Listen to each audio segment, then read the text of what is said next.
So addictions, they provide us really a easy and effective means of dealing with distress. They are really the perfect distraction. They allow us to really immerse in the pleasurable sensation of the addiction object, whether it be various activities or food or substances. And when we immerse ourselves in that feeling, that pleasurable feeling, it provides us relief. And that's why many people indulge in addictions. That gives them this feeling, which allows them to escape from the weight of their problems and the burdens of living. And really, addictions are their form of medicine. They're a form of medicine for the person in the grips of their own trauma and afflictions. And this is often why the initial stages of recovery, when we try to kick our addictions, it's very, very, very difficult, because we are trying to sort of get rid of, our greatest crutch, which is paradoxically our worst enemy. And, all addictions really, they carry with it this essential structure of providing a immediate sense of gratification. But this immediate gratification comes at a later cost. It gives us that feeling now, and when we're in pain, all we care about is getting that feeling now.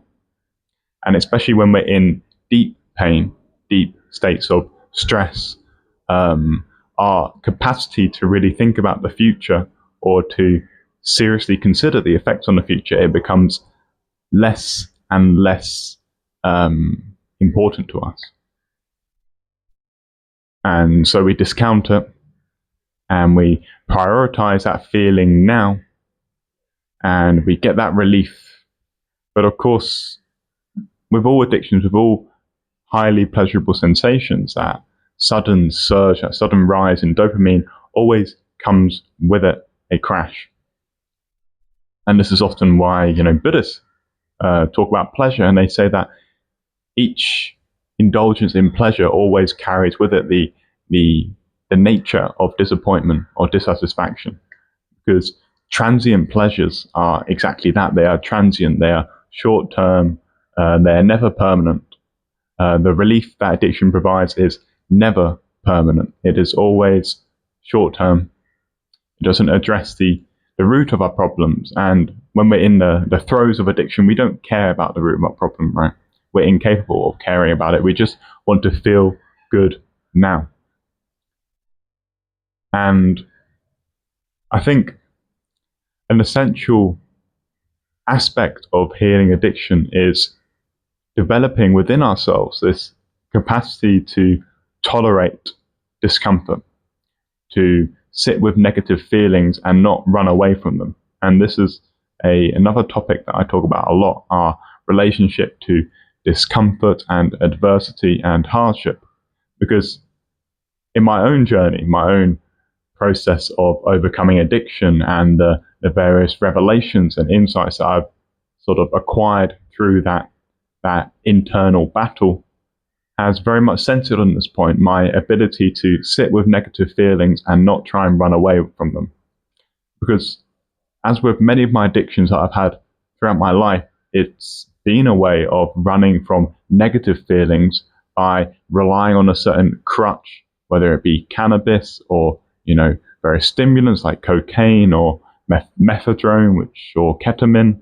All these sort of things, they provided me a good, pleasurable feeling.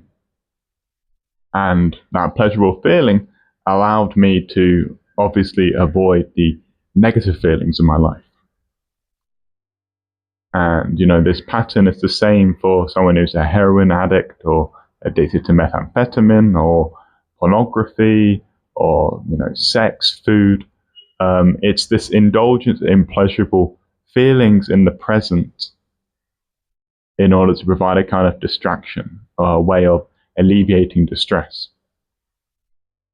And of course, like I said at the beginning, when we embark on this journey of overcoming our addictions, we are trying to get rid of these deeply rigid, ingrained and conditioned habits of dealing with distress.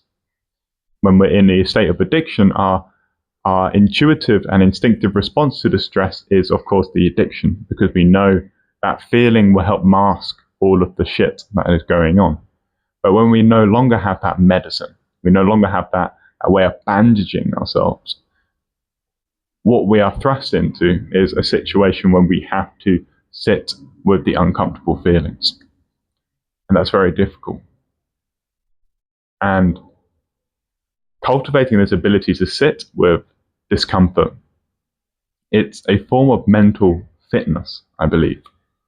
And mental fitness is a notion that we often don't hear talked about in the modern world. We talk about often bodily fitness, exercising and stressing our muscles in order to get stronger, putting our bodies in states of discomfort in order to develop bodily resistance and the various, physiological benefits of that. But often we don't talk about the benefits for your mind of being able to sit with uncomfortable feelings. And another topic, obviously, I talk about a lot is meditation, contemplation, yoga, and the various psycho-spiritual exercises that we do in order to develop deeper awareness of the contents of our mind and deeper sovereignty, ability to control our mind in the manner in which we deem most desirable. Now, of course, addiction is a state where we are not in control of our minds. We are driven by these subconscious, desire-based hedonistic forces. Really, we are driven by the addiction. And this happens when our mind is so fixated on this thing, it relies on this thing so strongly, and an easy litmus test that anyone easy litmus test that anyone can do to determine whether they are addicted to something is to contemplate the possibility of giving up that thing for, say, a week or a month. And if that thought instills in you a sense of distress, then you should know that your indulgence in this thing has turned into dependency. When you're thinking about that drug or that activity, most of the time, when you're not doing it, when you're daydreaming about doing it, then you should know that this addiction has got a very strong grip in the psyche. And your mind, it isn't a clear canvas, rather it's stained with the residue of the addiction. And you're unable to really experience life fully. You're unable to really be truly present because at the back of your mind, you are constantly thinking about the addiction. And this is a pervasive aspect of addiction. It's something that I remember and recall from my time when I was very much more addicted than I am currently. Fortunately, I've overcome many of my addictions. The residue of such patterns still lay there, but perhaps nowadays I've converted that addictive energy into more creative pursuits. I have healthier substitutes for my addictive energy, perhaps.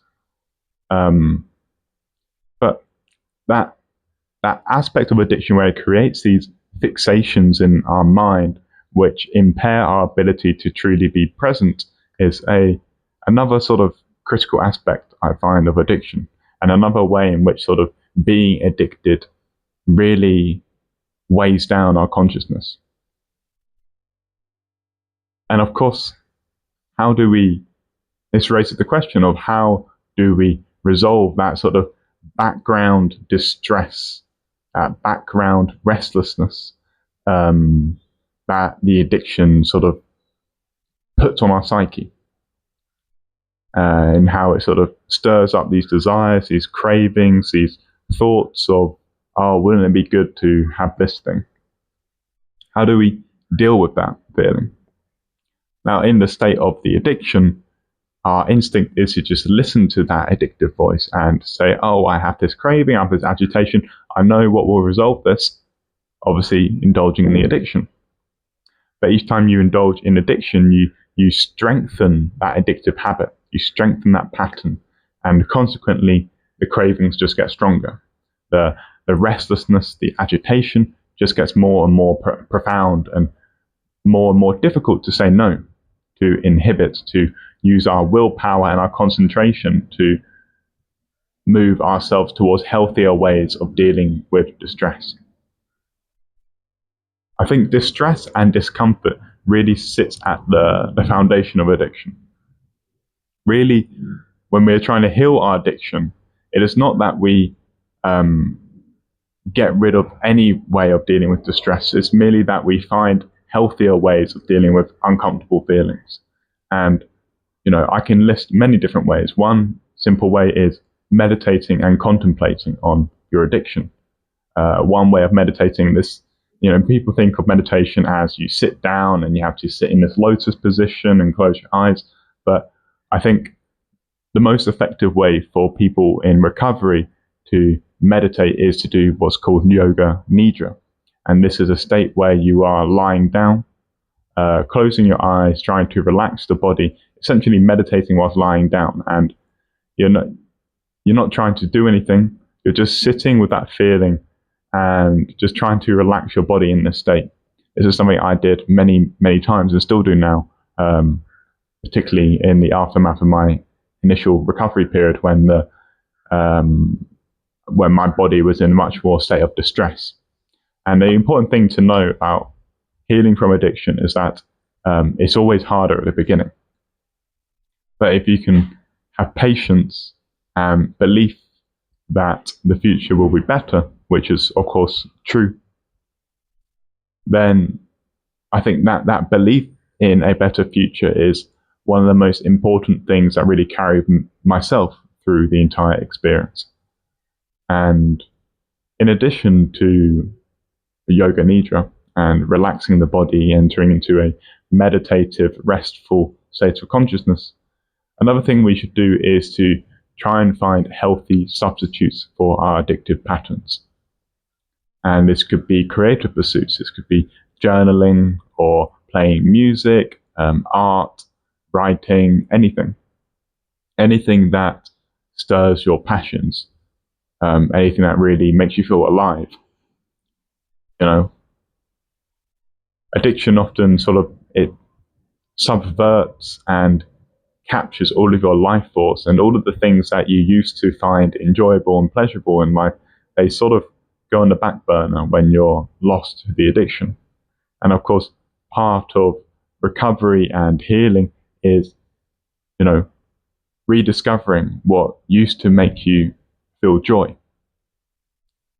And because addiction, obviously, it impairs your ability to experience joy and pleasure from most of the things in life that should give you pleasure. And this is because it causes real anhedonia. Anhedonia is an inability to experience pleasure.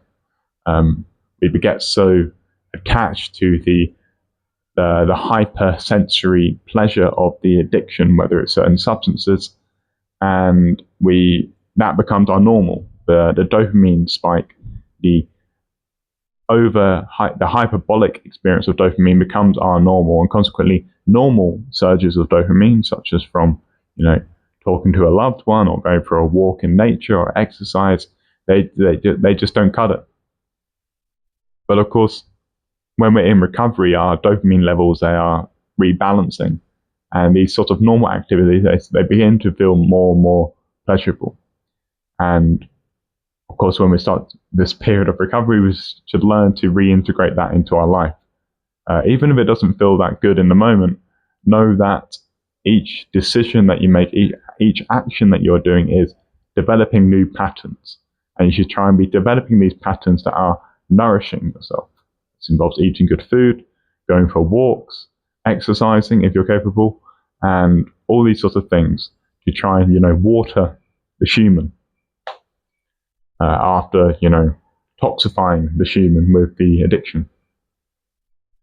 And I think as a last point, a final point I want to make regarding addiction is this discomfort component. Understanding our patterns of escape, understanding our patterns of avoidance, and the nature of what we're avoiding. We should ask ourselves, what does this addiction do for me? What is it? What is this relief? Why do I feel this need to have relief? Why am I so attached to this feeling, even though this feeling comes at the cost of my life? We should ask ourselves all these questions, and this is the nature of self-inquiry, the nature of becoming more conscious of ourselves and our patterns, and through that heightened awareness being able to enact changes that help us and support us rather than hinder us. And that's essentially the nature and process of healing. And I think I've said what needs to be said in that video, and I'll leave that at that. I hope that's been useful and insightful. If you're interested in my one-on-one mentoring service, do message me on Instagram or email me. And hope that's been good.